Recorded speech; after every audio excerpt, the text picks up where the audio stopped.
Kaiser was born to do great things, and had a passion after honor, and the many noble exploits he had done did not now serve as an inducement to him to sit still and reap the fruit of his past labors, but were incentives and encouragements to go on, and raised in him ideas of still greater actions, and a desire of new glory, as if the present were all spent. It was in fact a sort of emulous struggle with himself, as it had been with another, how he might outdo his past actions by his future. In pursuit of these thoughts, he resolved to make war upon the Parthians, and when he had subdued them, to pass through Hyrcania, thence to march along by the Caspian Sea to Mount Caucasus, and so on about Pontus, till he came into Scythia, then to overrun all the countries bordering upon Germany, and Germany itself, and so to return through Gaul into Italy, after completing the whole circle of his intended empire, and bounding it on every side by the ocean. While preparations for making this expedition, he proposed to dig through the isthmus on which Corinth stands, and appointed Aeneas to superintend the work. He had also a design of diverting the Tiber, and carrying it by a deep channel directly from Rome to Circe, and so into the sea near Tarquina, that there might be a safe and easy passage for all merchants who traded to Rome. Besides this, he intended to drain all the marshes by Pomentium and Setia, and to gain ground enough from the water to employ many thousands of men in tillage. He proposed further to make great mounds on the shore nearest Rome, to hinder the sea from breaking in upon the land, to clear the coast at Ostia of all the hidden rocks and shoals that made it unsafe for shipping, and to form ports and harbors fit to receive the large number of vessels that would frequent them. These things were designed without being carried into effect, but his reformation of the calendar, in order to rectify the irregularity of time, was not only projected with great scientific ingenuity, but was brought to its completion and proved of very great use. For it was not only in ancient times that the Romans had wanted a certain rule to make the revolutions of their months fall in with the course of the year, so that their festivals and solemn days for sacrifice were removed by little and little, till at last they came to be kept at seasons quite contrary to what was at first intended. But even at this time the people had no way of computing the solar year. Only the priests could say the time, and they, at their pleasure, without giving any notice, slipped in the intercalary month, which they called Mercedonus. Numa was the first who put in this month, but his expedient was but a poor one and quite inadequate to correct all the errors that arose in the returns of the annual cycles, as we have shown in his life. Kaiser called in the best philosophers and mathematicians of his time to settle the point, and out of the systems he had before him, formed a new and more exact method of correcting the calendar, which the Romans use to this day, and seem to succeed better than any nation in avoiding the errors occasioned by the inequality of the cycles. Yet even these gave offense to those who looked with an evil eye on his position, and felt oppressed by his power. Cicero, the orator, when someone in his company chanced to say the next morning Lie would arise, replied, "Yes, in accordance with the edict," as if even this were a matter of compulsion.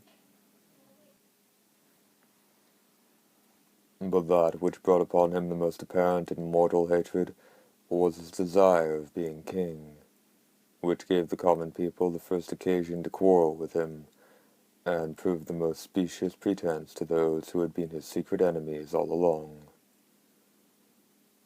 Those who would have procured him that title gave it out, that it was foretold in the Sibyl's books that the Romans should conquer the Parthians when they fought against them under the conduct of a king, but not before. And one day, as Kaiser was coming down from Alba to Rome, some were so bold as to salute him by the name of king. But he, finding the people disrelish it, seemed to resent it himself, and said his name was Kaiser, not king. Upon this, there was a general silence, and he passed on looking not very well pleased or contented.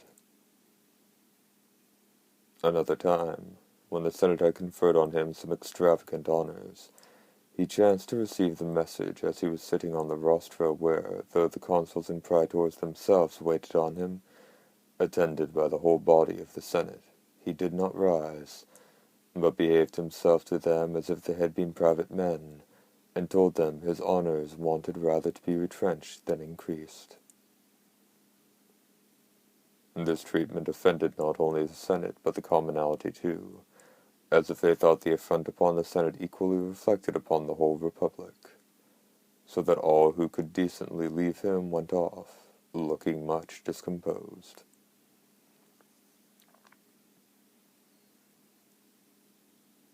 Kaiser, perceiving the false step he had made, immediately retired home, and laying his throat bare, told his friends that he was ready to offer this to anyone who would give the stroke. But afterwards he made the malady from which he suffered the excuse for his sitting, saying that those who are attacked by it lose their presence of mind, if they talk much standing, and that they presently grow giddy, fall into convulsions, and quite lose their reason.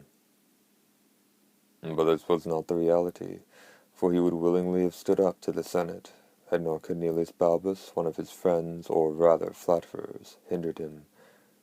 "Will you not remember," said he, "you are Kaiser, and claim the honor which is due your merit?"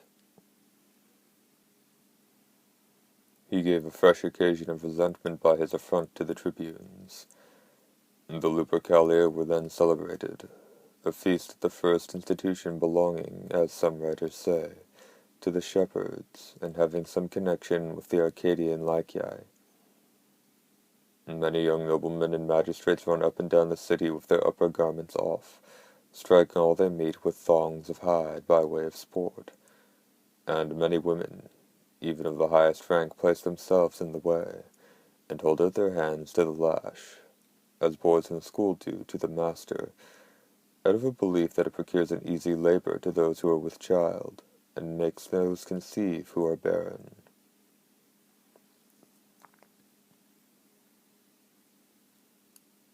Kaiser, dressed in a triumphal robe, seated himself in a golden chair at the rostra to view this ceremony.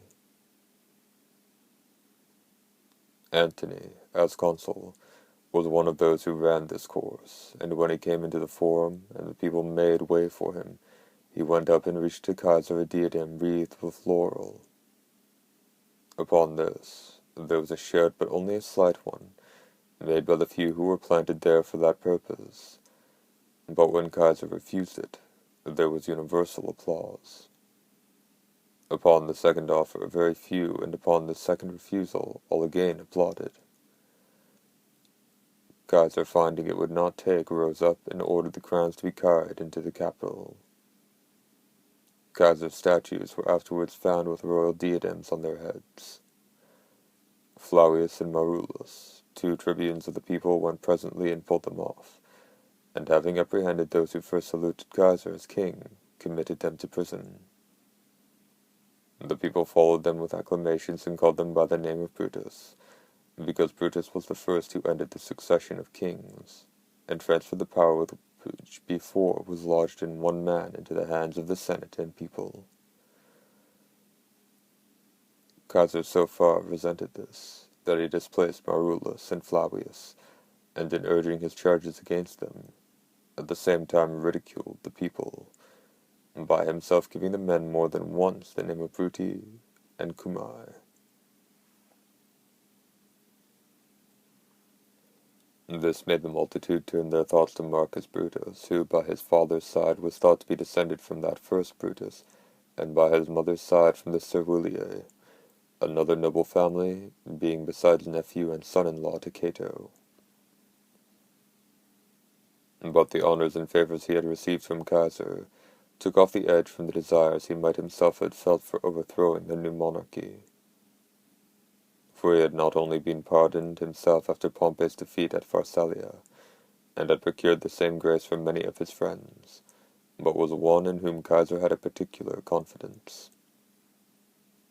He had at that time the most honorable praetorship of the year, and was named for the consulship 4 years after, being preferred before Cassius, his competitor.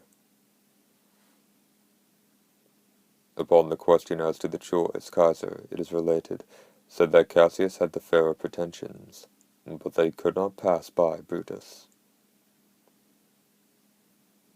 Nor would he afterwards listen to some who spoke against Brutus, when the conspiracy against him was already afoot, but laying his hand on his body, said to the informers, "Brutus will await for this skin of mine," intimating that he was worthy to bear rule on account of his virtue, but would not be base and ungrateful to gain it. Those who desired a change, and looked on him as the only, or at least the most proper person to effect it, did not venture to speak with him, but in the night time laid papers about his chair of state, where he used to sit and determine causes, with such sentences in them as, "You are asleep, Brutus. You are no longer Brutus." Cassius, when he perceived his ambition a little raised upon this, was more instant than before to work him yet further, having himself a private grudge against Caesar, for some reasons that we have mentioned in the life of Brutus. Nor was Caesar without suspicions of him, and said once to his friends, "What do you think Cassius is aiming at? I don't like him. He looks so pale." And when it was told him that Antony and Dolabella were in a plot against him, he said he did not fear such fat, luxurious men, but rather the pale, lean fellows, meaning Cassius and Brutus. Fate, however, is to all appearance more unavoidable than unexpected, for many strange prodigies and apparitions are said to have been observed shortly before the event. As to the lights in the heavens, the noises heard in the night, and the wild birds which perched in the forum, these are not perhaps worth taking notice of in so great a case as this. Strabo, the philosopher, tells us that a number of men were seen looking as if they were heated through with fire, contending with each other, and that a quantity of flame issued from the hand of a soldier's servant, so that they who saw it thought he must be burnt, but that after all he had no hurt. As Caesar was sacrificing, the victim's heart was missing, a very bad omen, because no living creature can subsist without a heart. One finds it also related by many that a soothsayer bade him prepare for some great danger on the Ides of March. When the day was come, Caesar, as he went to the Senate, met his soothsayer, and said to him by way of raillery, "The Ides of March are come." Who answered him calmly, "Yes, they are come, but they are not past." The day before this assassination, he supped with Marcus Lepidus, and as he was signing some letters according to his custom, as he reclined at table, there arose a question what sort of death was the best. At which he immediately, before any one could speak, said, "A sudden one." After this, as he was in bed with his wife, all the doors and windows of the house flew open, altogether. He was startled at the noise, and the light which broke into the room, and sat up in his bed, where by the moonshine he perceived Calpurnia fast asleep, but heard her utter in her dream some indistinct words and inarticulate groans. She fancied at that time she was weeping over Caesar, and holding him butchered in her arms. Others say this was not her dream, but that she dreamed that a pinnacle which the Senate, as Livy relates, had ordered to be raised on Caesar's house by way of ornament and grandeur, was tumbling down, which was the occasion of her tears and ejaculations. When it was day, she begged of Caesar, if it were possible, not to stir out, but to adjourn the Senate to another time, and if he slighted her dreams, that he would be pleased to consult his fate by sacrifices and other kinds of divination. Nor was he himself without some suspicion and fears, for he never before discovered any womanish superstition in Calpurnia, whom he now saw in such great alarm. upon the report which the priest made to him, that they had killed several sacrifices and still found them inauspicious, he resolved to send Antony to dismiss the Senate. In this juncture, Decimus Brutus, surnamed Albinus, one whom Caesar had such confidence in that he made him his second heir, who nevertheless was engaged in a conspiracy with the other Brutus and Cassius, fearing lest if Caesar should put off the Senate to another day, the business might get wind, spoke scoffingly and in mockery of the diviners, and blamed Caesar for giving the Senate so fair an occasion of saying he had put a slight upon them, for that they were met upon his summons, and were ready to vote unanimously, and that he should be declared king of all the provinces out of Italy, and might wear a diadem in any other place but Italy, by sea or land.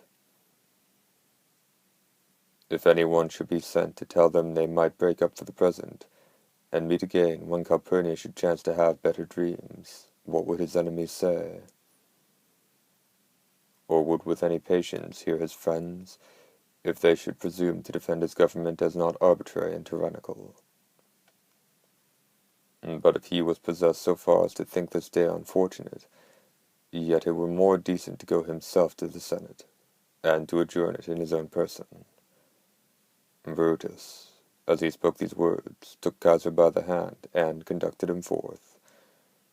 He was not gone far from the door, when a servant of some other persons made towards him, but not being able to come up to him, on account of the crowd of those who pressed about him, he made his way into the house, and committed himself to Calpurnia, begging of her to secure him till Caesar returned, because he had matters of great importance to communicate to him. Artemidorus, a Nidian, a teacher of Greek logic, and by that means so far acquainted with Brutus and his friends as to have got into the secret, brought Caesar in a small written memorial, the heads of what he had to depose. He had observed that Caesar, as he received any papers, presently gave them to the servants who attended on him, and therefore came as near to him as he could, and said, "Read this, Caesar, alone, and quickly, for it contains matter of great importance which nearly concerns you." Caesar received it, and tried several times to read it, but was still hindered by the crowd of those who came to speak to him. However, he kept it in his hand by itself till he came into the Senate. Some say it was another who gave Caesar this note, and that Artemidorus could not get to him, being all along kept off by the crowd. All these things might happen by chance, but the place which was destined for the scene of this murder, in which the Senate met that day, was the same in which Pompey's statue stood, and was one of the edifices which Pompey had raised and dedicated with his theatre to the use of the public, plainly showing that there was something of a supernatural influence which guided the action, and ordered it to that particular place. Cassius, just before the act, is said to have looked towards Pompey's statue, and silently implored his assistance, though he had been inclined to the doctrines of Epicurus. But this occasion and the instant danger carried him away of all his reasonings, and filled him for the time with a sort of inspiration. As for Antony, who was firm to Caesar, and a strong man, Brutus Albinus kept him outside the house, and delayed him with a long conversation contrived on purpose.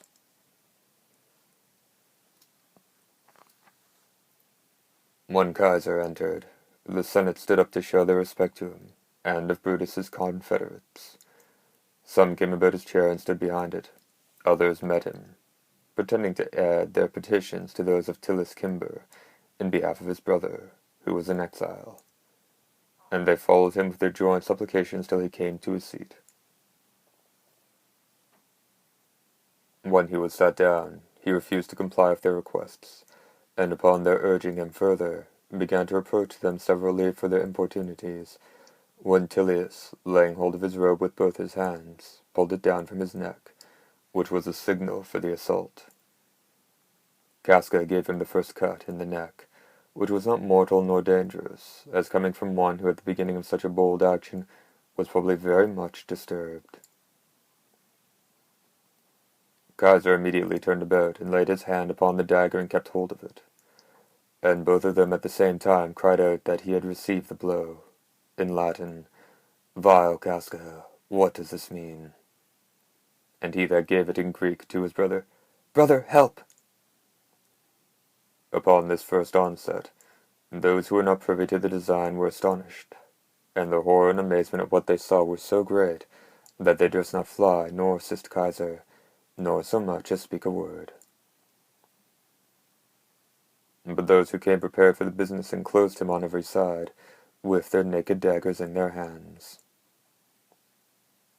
Which way soever he turned he met with blows, and saw their swords levelled at his face and eyes, and was encompassed, like a wild beast in the toils, on every side. For it had been agreed they should each of them make a thrust at him, and flesh themselves with his blood, for which reason Brutus also gave him one stab in the groin.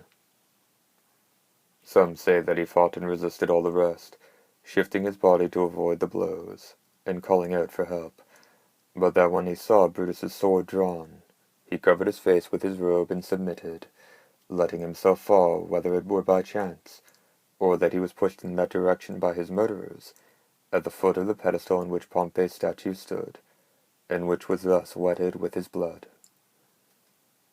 So that Pompey himself seemed to have presided, as it were, over the revenge done upon his adversary, who lay here at his feet, and breathed out his soul through his multitude of wounds, for they say he received 23. And the conspirators themselves were many of them wounded by each other, whilst they all levelled their blows at the same person. When Kaiser was dispatched, Brutus stood forth to give a reason for what they had done, but the Senate would not hear him, but flew out of doors in all haste, and filled the people with so much alarm and distraction, that some shut up their houses, others left their counters and shops. All ran one way or the other, some to the place to see the sad spectacle, others back again after they had seen it. Antony and Lepidus, Kaiser's most faithful friends, got off privately, and hid themselves in some friends' houses. Brutus and his followers, being yet hot from the deed, marched in a body from the Senate house to the Capitol with their drawn swords, not like persons who thought of escaping, but with an air of confidence and assurance, and as they went along, called to the people to resume their liberty, and invited the company of any more distinguished people whom they met. And some of these joined the procession and went up along with them, as if they also had been of the conspiracy, and could claim a share in the honor of what had been done. As, for example, Caius Octavius and Lentulus Spinther, who suffered afterwards for their vanity, being taken off by Antony and the young Kaiser, and lost the honor they desired, as well as their lives, which it cost them, since no one believed they had any share in the action. For neither did those who punished them profess to avenge the fact, but the ill will. The day after, Brutus with the rest came down from the Capitol, and made a speech to the people, who listened without expressing either any pleasure or resentment, but showed by their silence that they pitied Kaiser, and respected Brutus. The Senate passed acts of oblivion for what was past, and took measures to reconcile all parties. They ordered that Kaiser should be worshipped as a divinity, and nothing, even of the slightest consequence, should be revoked which he had enacted during his government. At the same time they gave Brutus and his followers the command of provinces and other considerable posts, so that all people now thought things were to be settled, and brought to the happiest adjustment. But when Kaiser's will was opened, and it was found that he had left a considerable legacy to each one of the Roman citizens, and when his body was seen carried through the marketplace all mangled with wounds, the multitude could no longer contain themselves within the bounds of tranquillity and order, but heaped together a pile of benches, bars, and tables, which they placed the corpse upon, and, setting fire to it, burnt it on them. Then they took brands from the pile, and ran some to fire the houses of the conspirators, others up and down the city, to find out the men and tear them to pieces, but met, however, with none of them, they having taken effectual care to secure themselves.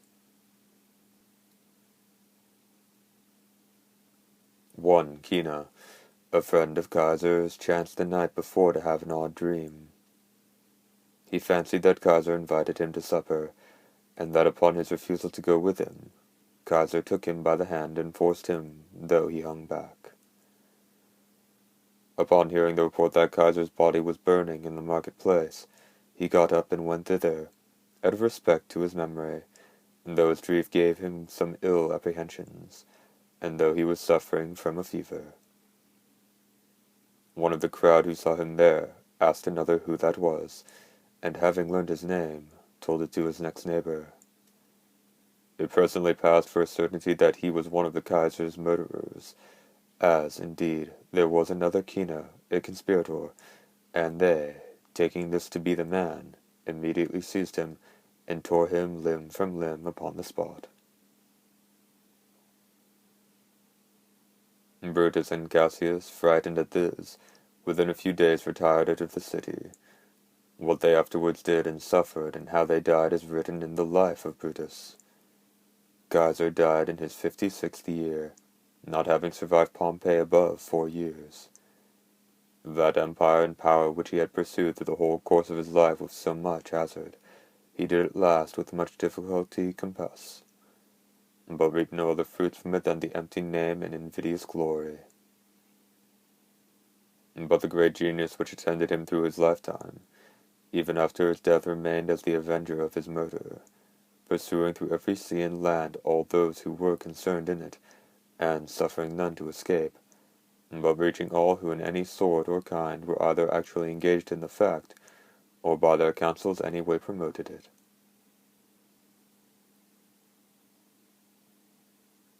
The most remarkable of mere human coincidences was that which befell Cassius, who, when he was defeated at Philippi, killed himself with the same dagger which he had made use of against Caesar. And the most signal preternatural appearances were the great comet, which shone very bright for 7 nights after Caesar's death, and then disappeared, and the dimness of the sun, whose orb continued pale and dull for the whole of that year, never showing its ordinary radiance at its rising, and giving a weak and feeble heat. The air consequently was damp and gross, for want of stronger rays to open and rarefy it. The fruits, for that reason, never properly ripened, and began to wither and fall off for want of heat, before they were fully formed. But above all, the phantom which appeared to Brutus showed the murder was not pleasing to the gods. The story of it is this. Brutus, being to pass his army from Abydos to the continent on the other side, laid himself down one night, as he used to do, in his tent, and was not asleep, but thinking of his affairs, and what events he might expect. For he is related to have been the last inclined to sleep of all men who have commanded armies, and to have had the greatest natural capacity for continuing awake, and employing himself without need of rest. He thought he heard a noise at the door of his tent, and looking that way by the light of his lamp, which was almost out, saw a terrible figure, like that of a man, but of unusual stature and severe countenance. He was somewhat frightened at first, but seeing it neither did nor spoke anything to him, only stood silently by his bedside, he asked who it was. The spectre answered him, "Thy evil genius, Brutus, thou shalt see me at Philippi." Brutus answered courageously, "Well, I shall see you." And immediately the appearance vanished. When the time was come, he drew up his army near Philippi against Antony and Caesar, and in the first battle won the day, routed the enemy, and plundered Caesar's camp. The night before the second battle the same phantom appeared to him again, but spoke not a word. He presently understood his destiny was at hand, and exposed himself to all the danger of the battle.